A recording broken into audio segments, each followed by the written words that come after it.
Bonjour, c'est Q91. Voici l'analyse technique des principales paires Forex pour la journée du 31 janvier 2011 pour le site boursicoté.com.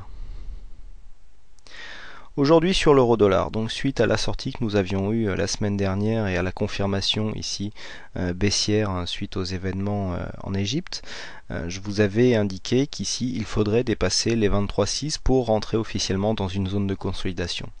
Cette zone ici des Fibonacci renforcée par un support à 1,3540 n'a pas été franchi ni même approché. Les cours sont remontés et donc nous sommes maintenant plus dans l'optique d'une tentative de cassure ici de la zone des 1,3760 pour reprendre la tendance haussière.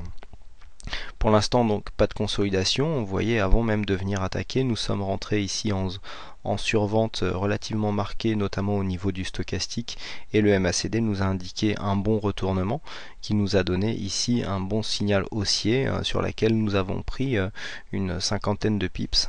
C'est un mouvement assez intéressant. Toutefois nous ne sommes pas toujours venus dépasser ici la zone des 1,3760 et donc on ne peut pas dire encore que nous ne sommes plus en consolidation. Pour l'instant, ce qui est sûr, c'est que les cours sont sortis de leur tendance haussière.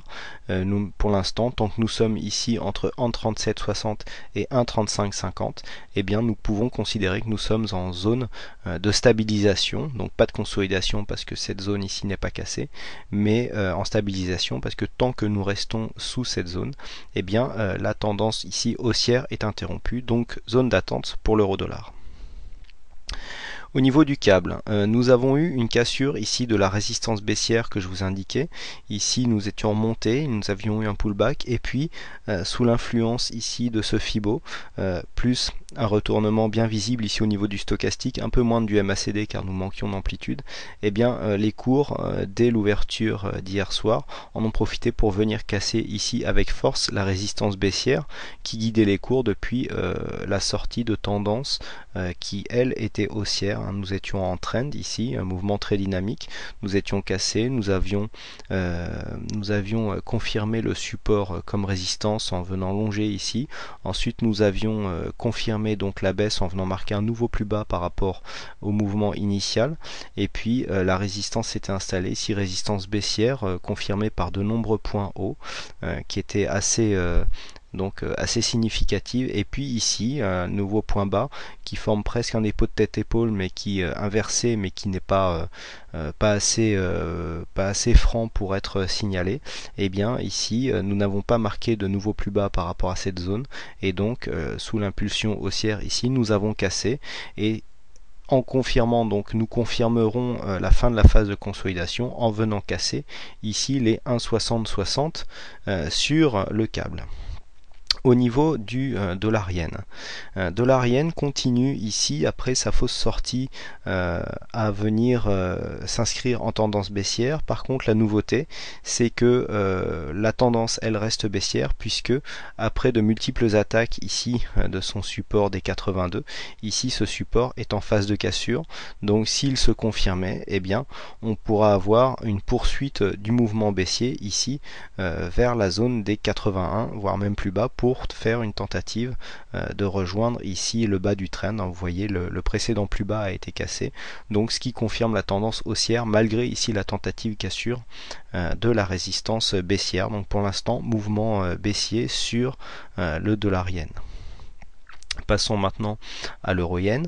L'euro yen, mouvement assez prévisible puisque la sortie ici du mouvement haussier sur une cassure relativement franche est venue chercher un Fibonacci. Donc nous avons cassé, vous voyez, le 23,6 ici a été cassé d'une manière très dynamique, et on voit que déjà cette zone constituait une zone de support ici puisque vous voyez le 23,6, on ne peut pas considérer que le retracement était déjà significatif puisque le plus haut n'avait pas été inscrit, et donc ce retracement à l'époque où les cours étaient venus s'appuyer dessus ne signifiait rien, hein, il ne correspondait à rien. C'était juste en fait déjà un support naturel, donc horizontal.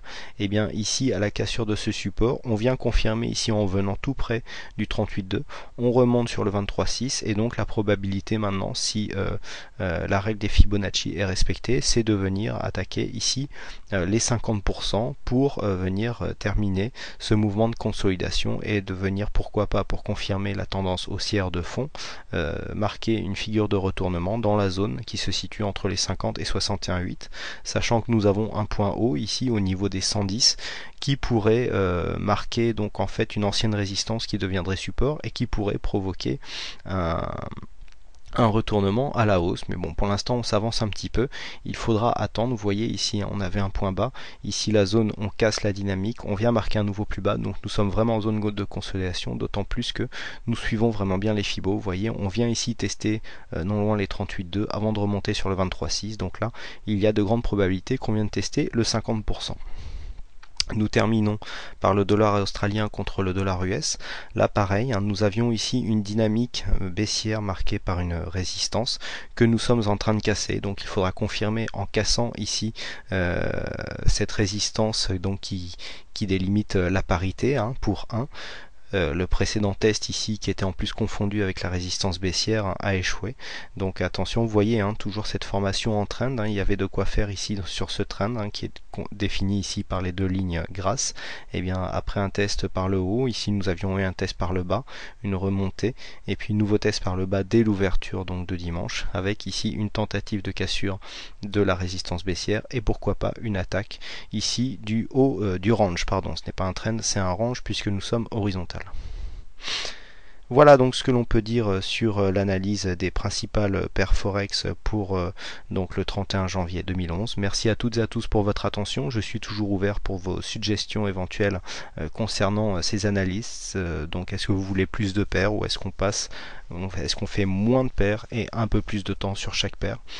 Continuez à m'envoyer vos suggestions et j'en tiendrai compte pour les prochaines vidéos. Voilà, merci à toutes et à tous pour votre attention, bonne soirée et je vous donne rendez-vous dès demain pour de prochaines analyses. Bonsoir.